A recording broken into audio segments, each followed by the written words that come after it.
Welcome back to The Breakdown with me, NLW. It's a daily podcast on macro, Bitcoin, and the big picture power shifts remaking our world. The Breakdown is sponsored by NYDIG and produced and distributed by CoinDesk. What's going on, guys? It is Saturday, September 25th, and that means it's time for the weekly recap. And for this week's weekly recap, we are going to use the framework of what happens when shit gets real to understand what we've seen this week and try to have just a vibe for the industry as a whole. So let's start on the regulatory side with things getting real. Well, on Wednesday, Bloomberg came out with a headline, Biden to tap crypto and big bank critic to run Wall Street watchdog. Subheadline, OCC nominee Omarova favors shifting bank accounts to Fed. So what is the Office of the Comptroller of the Currency? This is the US's biggest bank regulator. The OCC hit many in crypto's radar for the first time last year when former Coinbase General Counsel Brian Brooks became the acting comptroller of the currency under Donald Trump. During his very brief tenure in that position, something like 9 or 10 months in total, he made some pretty sweeping and huge changes around how banks could interact with stable coins and how banks could interact with crypto in general and what sort of licenses were available to crypto institutions. These things raised a lot of hackles. They raised the hackles of Democrats in Congress who produced the Stable Act as a response, and clearly they raised the hackles of many in the Treasury and elsewhere who are now very effusively trying to rein stablecoin regulation back into their sphere of orbit. For the last few months, the OCC has not had an actual director. It has only had an acting comptroller, just like Brian Brooks was an acting comptroller. Now Biden is poised to nominate Saleh Omarova. She's a Cornell University law professor, and this move was called a shot across the bow for Wall Street. Bloomberg wrote, the pick raises questions about whether the Biden administration would support Omarova's agenda if she pursues some of her most radical positions, such as moving consumer banking to the Federal Reserve from private institutions. We'll come back to that in just a second, but first let's talk about crypto. From the same Bloomberg piece, Omarova has cited the rapid rise of cryptocurrencies as, quote, benefiting mainly the dysfunctional system we already have. She basically says that digital tokens are a threat to the stability of the economy, they're vulnerable to abuse by private firms, and they do all these things working around public safeguards. She wrote once, Bitcoin's amazing journey from an obscure techno-utopian experiment to Goldman Sachs market-making books and institutional investors' portfolio is also fascinating in a deeper sense. It provides a vivid example of how fintech technology can be and is used to synthesize tradable financial assets effectively out of thin air. Still, let's go back to the really radical part. It's not actually her crypto opinions as much as I don't like them. She is an advocate for a Fed account direct with the central bank. That means that instead of your Bank of America account, you would just hold a Fed account with the Federal Reserve. What could be safer than that, right? Well, this is a very important part of the central bank digital currency debate. The current structure of US markets is that banks are intermediaries. They hold accounts with the Federal Reserve, but they also hold accounts on the other side with consumers.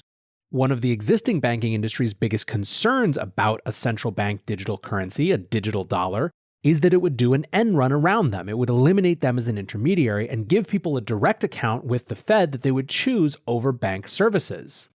That in the past has stopped conversations about CBDCs before they've even started, so it seems to me kind of unlikely that this is a nomination that Biden can get through.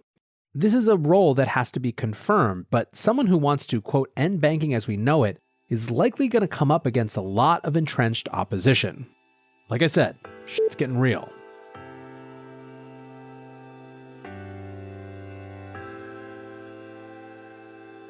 This podcast is sponsored by NYDIG, and they put out a research newsletter that's one of the best ways to track market insights and track the turning points of Bitcoin adoption.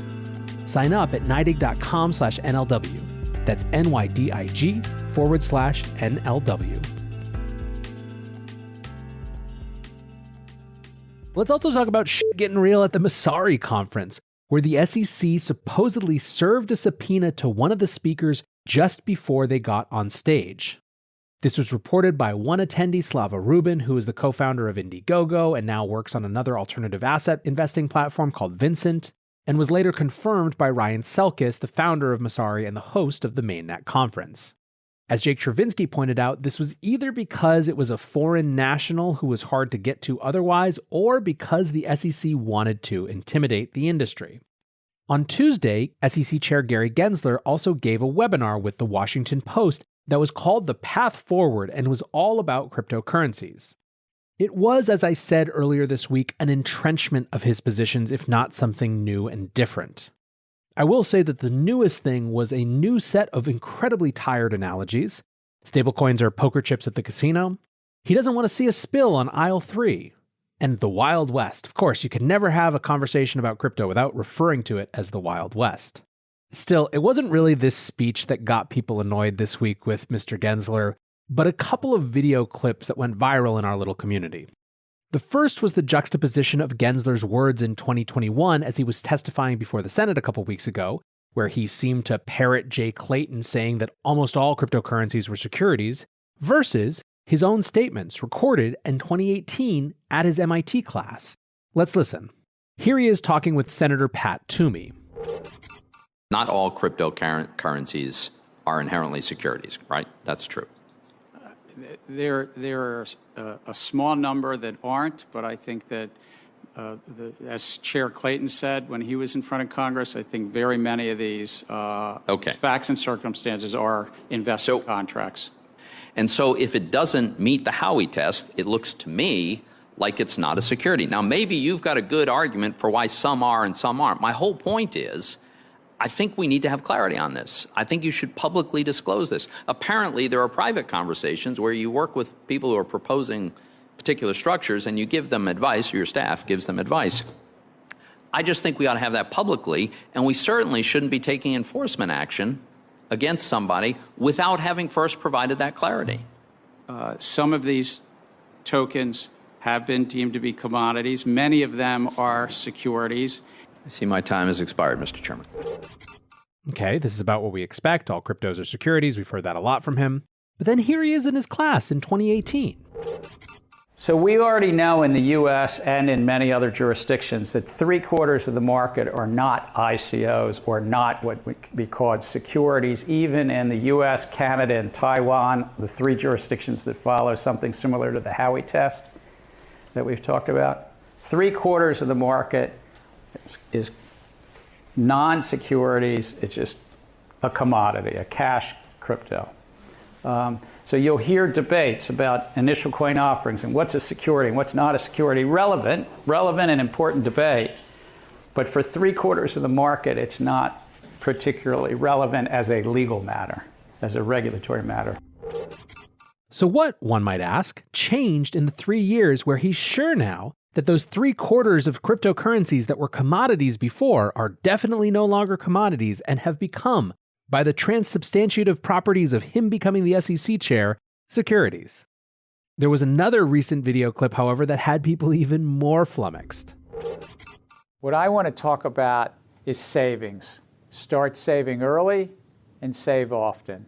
I know it sounds a little odd, you're still in college, but just for a moment, if you were to save $5 a week and you earned maybe 8%, starting off while you're at college, you may have $130,000 plus saved by the time of retirement at 65, just from $5 a week. Boy, was Gary just savaged by crypto around this clip. There are so many reasons why, but a couple that I'll point out. One is that he's using saving and investing in the stock market interchangeably, or at least he must be, because savings in real terms aren't going to get one anywhere when bank accounts have far less than 1% returns, far, far, far less than 1% returns, and inflation is anywhere between 2 and whatever percent. So fine, if you're saying go invest in equities, say go invest in equities. I don't think that they really want to say that though, because the idea of saying, hey, college kids, you should buy into markets isn't really what they're about either. Still, it's hard to view him using the term savings instead of investing in equities, which means taking a risk, as anything other than sort of disingenuous and misleading. There's also, of course, the brazenness of this given the stamp out of Coinbase Lend. I've been thinking a lot about the difference between degeneracy and nihilism. There is a lot of degeneracy in markets. You'll hear a thread tomorrow on Long Read Sunday about how different millennial attitudes towards markets are and what it means. And it's kind of degeneracy, right? It's a different type of game that doesn't have much to do with how stock market investors behaved 20 years ago. However, there's a difference between making those types of bets, between going all in on a meme stock because you know lots of other people are going to as well, and because media is going to parrot things, and because you have a sense of how that cycle plays out, versus nihilism, which says everything doesn't matter and just burn it to the ground. Degeneracy is a reaction to a world where it's gotten harder and harder to get ahead through the means that you keep telling us, like saving $5 a week and having $130,000 at retirement, which, by the way, won't make a dent in this day and age. People who are investing in meme stocks and crypto may be degenerates sometimes, but they're definitely not nihilists. And this idea that somehow only the degens, the self-identified degens, are in a casino, everyone's in a casino right now. Have you seen the valuations and price-to-earnings ratios in the traditional equities markets? The only question is, whose casino are you in, and what is the casino based on? It's hard to stomach, ultimately, someone who made 9 figures off the lords of the state-sanctioned casino saying, don't get yours, buy into the kiddie table at mine. I know that Gary Gensler doesn't see it that way, but I hope that some staffer listens to this and understands that that's how other people do see it. And I don't think, frankly, it's just us in crypto. Either way, I said earlier this week that I feel like a reckoning is coming. It continues to feel like that to me. Now, one bright spot is that BlockFi was given more time by New Jersey to continue working and engaging with them around their interest account. Securities regulators aren't in the business of giving more time if they're just trying to go out and get someone, so I continue to be at least a little optimistic that maybe something good will come from that conversation and that engagement. But it wasn't just the regulatory sphere where it felt like shit was getting real this week.